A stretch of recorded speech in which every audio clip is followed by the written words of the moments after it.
පොසොන් කියන්නේ ඉතිහාසයේ එක් දිනයක් විතරක් නෙවෙයි.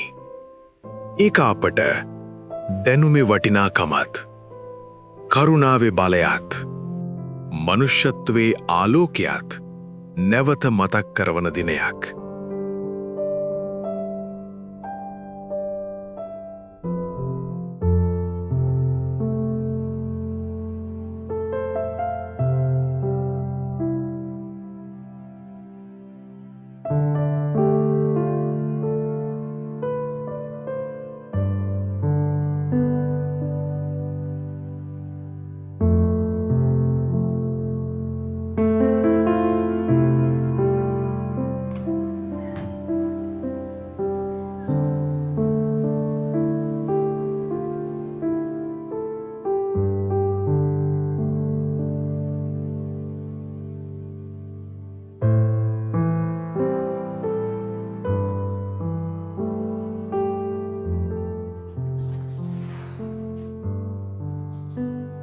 අයියෝ මට මේක තේරෙන්නේ නෑනේ.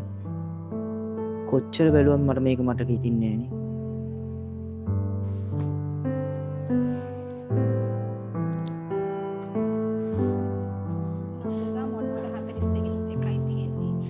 නමයනුත් එකයි තියෙන්නේ 59ත් එකයි එකයි එකයි නිසා අපි ඔක්කොටම all numbers are more කියන.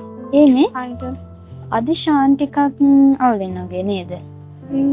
මොකක් හරි ප්‍රශ්නකින් වගේ තමයි. ඔය පොඩ්ඩකින් බලලෙමුනේ.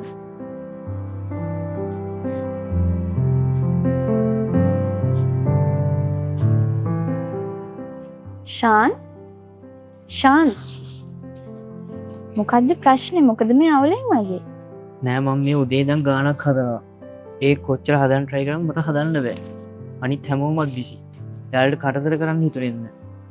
අයියෝ ශාන් උදව් කරන එක කරදරයක් නෙවෙයි.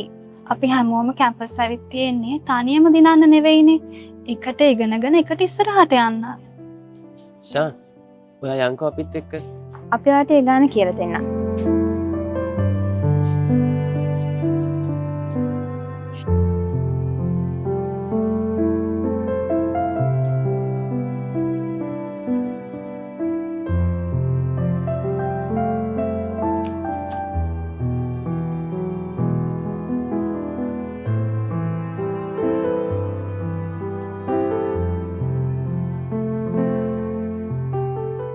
මේක තියරි එකක් විදිහට ගන්න එපා.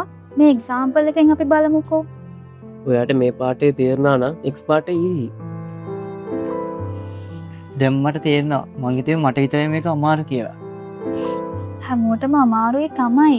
වෙනස තියෙන්නේ අපි ඒක තනියම දරා ගන්නවද නැත්නම් එකිනෙකාට උදව් කරගන්නවද කියන එකේ.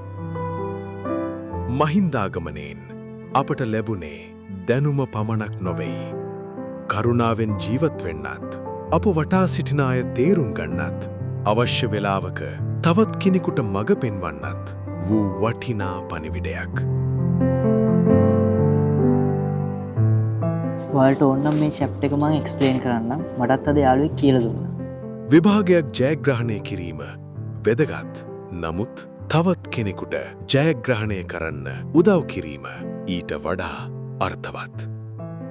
මේ පොසොන් සමයේ දැනුම බෙදාගන්න, කරුණාව බෙදාගන්න, ආලෝකය බෙදාගන්න අපි එකිනෙකාට ආලෝකයක් වෙමු.